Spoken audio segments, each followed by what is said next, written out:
اعوذ باللہ من الشیطان الرجیم بسم اللہ الرحمن الرحیم رب اشرح لی صدری ویسر لی امری واحلل عقدۃ من لسانی یفقہوا قولی۔ ہم دیکھ رہے تھے گھر ٹوٹنے نہیں دینا۔ بچیوں کو اپنے گھروں سے نکال دیا جاتا ہے ویسٹرن معاشرے میں، جن پر گھر کے دروازے بند کر دیے جاتے ہیں۔ ان کی جذباتی اور نفسیاتی کیفیت کو دیکھیے، جن کے لیے کوئی ٹھکانہ نہیں ہوتا وہ کہاں چلی جائیں، وہ کس در پر جائیں۔ جانتے ہیں یورپ میں بن بیاہی ماؤں کی کتنی بڑی تعداد ہے، جن کو پھر بھی کبھی شادی کی ضرورت ہی پیش نہیں آتی۔ مجھے میری ایک اسٹوڈنٹ نے بتایا جو اس وقت بولٹن میں رہتی ہے، کہتی ہیں ہمیں ایک ایسے سین دیکھنے کا اتفاق ہوتا ہے کہ ایک چھوٹی سی بچی ہے، اس کے ساتھ اس کی ماں ہے اور اس کی نانی ہے۔ کہتی ہیں شروع میں مجھے سمجھ نہیں آتی تھی کہ بچی ہے، ماں ہے اور نانی ہے، جب ان کے ساتھ کوئی مرد نہیں ہوتا۔ کہتی ہیں کہ گریجولی آتے جاتے واک کرتے ہوئے ہم نے پوچھنا شروع کیا کہ آپ ہمیشہ اکیلی کیوں ہوتی ہیں؟ پتہ چلا نانی کے ساتھ بھی وہی بیتا تھا جو ماں کے ساتھ، اور اب اس بچی کو بھی اس کا باپ چھوڑ کے چلا گیا۔ جب رشتے ٹوٹتے ہیں تو گھر ہی ٹوٹ جاتے ہیں۔ اللہ تعالیٰ نے رشتے کی یہ چین نہیں بنائی کہ عورتیں ہی عورتوں کی حفاظت کرتی رہیں، عورتیں ہی عورتوں کو سنبھالتی رہیں اور بچیوں اور بچوں کو سنبھالتی رہیں۔ جو طریقہ کار یورپ کے پیچھے لگ کے آج ہم اختیار کر رہے ہیں، اس کا نتیجہ بھی یہی نکلنے والا ہے، اور وہ وقت دور نہیں۔ دیکھیں کچھ چیزیں ایسی ہیں جو لاجیکلی سیکوینس میں آتی ہیں، پتہ چلتا ہے کہ ایک کے بعد اگلا سٹیپ کیا ہے اور پھر اگلا کیا، پھر اگلا کیا۔ دیکھیں پاکستان میں پہلے اولڈ ہاؤسز نہیں تھے، جیسا کہ اب بننے شروع ہو گئے۔ جب بچے اپنے ماں باپ کو برداشت نہیں کرتے تو ماں باپ بھی اپنے بچوں کو برداشت نہیں کرتے۔ ماں باپ بھی ان سے آزاد ہونا چاہتے ہیں، اور آپ یہ دیکھیے ماں باپ جب بچوں سے آزاد ہونا چاہتے ہیں تو اس کا نتیجہ کیا نکلتا ہے۔ یوں بچے ماں باپ سے بیزار ہیں اور ماں باپ بچوں سے بیزار ہیں۔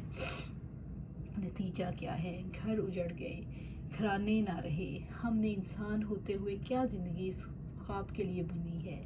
کیا یہ ہے کہ وہ بڑی سے بڑی منزل جہاں تک ہمیں پہنچنا چاہیے، اس پروگرام کے سہارے جو آج ہمارے بیڈ رومز تک میں پہنچ چکا، مختلف چینلز کے توسط سے، نیٹ کے توسط سے، جو کچھ ہم اور ہمارے بچے اپنے گھروں میں رہ کر آبزرو کرتے ہیں، جب سب کچھ گھروں کے کمروں کے اندر چھپا نہیں رہ جائے گا، اس کے اثرات ذہنوں پر بھی ہوتے ہیں، قلب پر بھی ہوتے ہیں، اور پھر پورے معاشرے پر ہوتے ہیں۔ یہ چیزیں رنگ لا کر رہتی ہیں اور ان کا رنگ اچھا نہیں ہے۔ یہ ایسا بدنما رنگ ہے جو کبھی اترتا بھی نہیں۔ جس سوسائٹی پر یہ بے حیائی کا رنگ چڑھا ہے، اسے تباہ و برباد ہونے سے کوئی نہیں بچا سکا، وہ ہمیشہ ڈاؤن فال کا شکار ہوئی۔ اس لحاظ سے ہم دیکھتے ہیں کہ گھر ٹوٹنے کی بنیادی وجہ بے شعوری ہے، چاہے وہ اللہ تعالیٰ کی ذات سے بے شعوری ہو یا مقصد زندگی سے بے شعوری ہو۔ یعنی آپ یہ دیکھیے کہ جس کپل نے آئندہ آنے والی نسل کی تربیت کرنی ہے، اس کو بھی پتہ نہیں کہ مجھے زندگی کیوں ملی۔ اس کو بھی اتنا ہی پتہ ہے جتنا ایک بلی کو پتہ ہے، جتنا ایک ڈاگ کو پتہ ہے، یا جتنا ایک پرندے کو پتہ ہے۔ ایٹ ڈرنک اینڈ بی میری ٹمارو وی مے ڈائی۔ کھاؤ پیو اور عیش کرو، کل تو مر ہی جانا ہے۔ یہ انسانی زندگی کا مقصد نہیں ہے جو لوگوں نے خود سے متعین کر لیا۔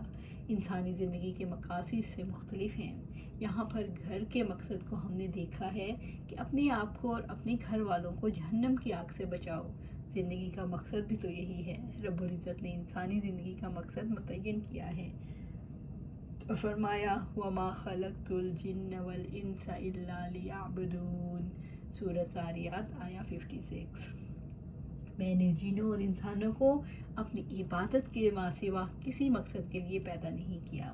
اصل مقصد غلامی ہے، اللہ تعالیٰ کی غلامی، اور انسان غلامی کیسے اختیار کر سکتا ہے؟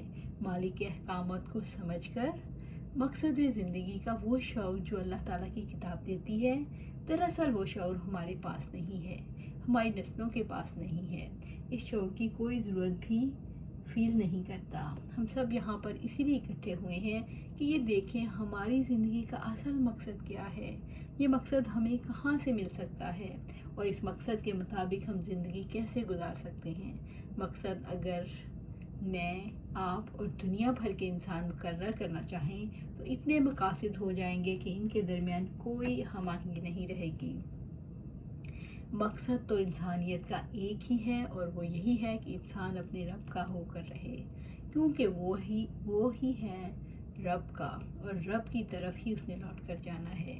اتنا پیارا پیغام ہے، جب کوئی چیز کھو جائے، جب کوئی نقصان ہو جائے، جب کوئی مصیبت پہنچے، اس موقع پر پڑھنے والا پیغام اِنَّا لِلَّهِ وَإِنَّا إِلَيْهِ راجعون، سورۃ بقرہ آیا 56۔ یقیناً ہم اللہ تعالیٰ کے لیے ہیں اور اسی کی طرف لوٹ کر جانا ہے۔ یقین کریں آج گھروں کی صورتحال پہ اِنَّا لِلَّهِ وَإِنَّا إِلَيْهِ راجعون پڑھنے کو بہت دل کرتا ہے، اس لیے کہ واقعی گھروں کے ہاتھوں ہم ایسے ہی موڑ پر پہنچ گئے ہیں۔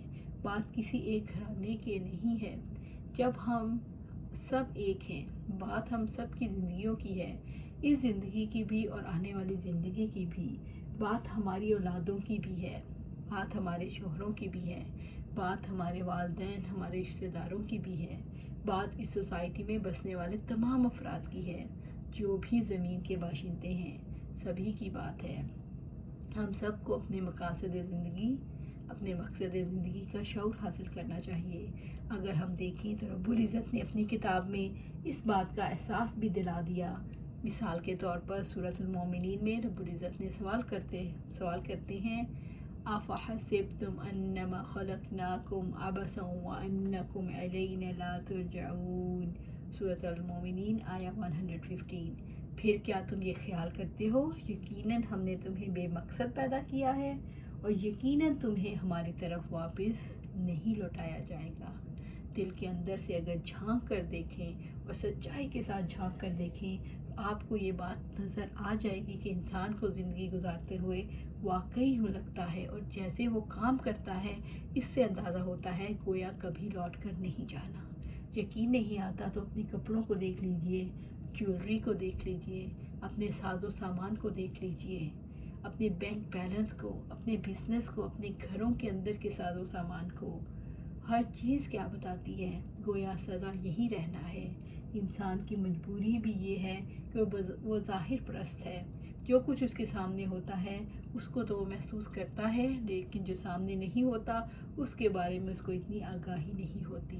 اللہ تعالیٰ نے آگاہی دینے کے لیے کتاب بھیجی۔ اگر تمہیں نہیں پتہ تو ہم بتا دیتے ہیں تمہیں ہم نے کیوں پیدا کیا، اور دیکھو کہ تمہاری صورتحال کیا ہے، تمہارے خیالات، تمہارے گمان تمہیں کہاں تک لے گئے۔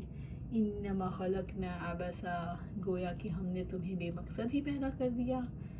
وَأَنَّكُمْ إِلَيْنَا لَا تُرْجَعُونَ، اور یقیناً تمہیں ہماری طرف واپس نہیں لوٹایا جائے گا۔ ایسا کیوں ہوتا ہے آگے ہم دیکھیں گے کل کہ کیوں ہوتا ہے، ہم کیوں اس طرح ہو جاتے ہیں کہ ہمیں لگتا ہے کہ ہمارا صرف کھیل کود کے لیے پیدا ہوئے ہیں اور ہم نے کبھی واپس جانا ہی نہیں۔ اللہ سبحانہ تعالیٰ سے دعا ہے کہ ہمیں اس کا فہم دے کہ ہم اللہ کے لیے ہیں اور اللہ کی طرف لوٹ کر جانا ہے، اور اس مقصد میں ہم جم جائیں اور اس پر ہم مضبوطی سے کاربند ہو جائیں، خود بھی اس پر چلیں اور دوسروں کو بھی چلائیں۔ اللہ سبحانہ تعالیٰ ہمیں قرآن و سنت پر عمل کرنے کی توفیق عطا فرمائے اور اس پر ہمیں ثابت قدم رکھے۔ آمین یا رب العالمین۔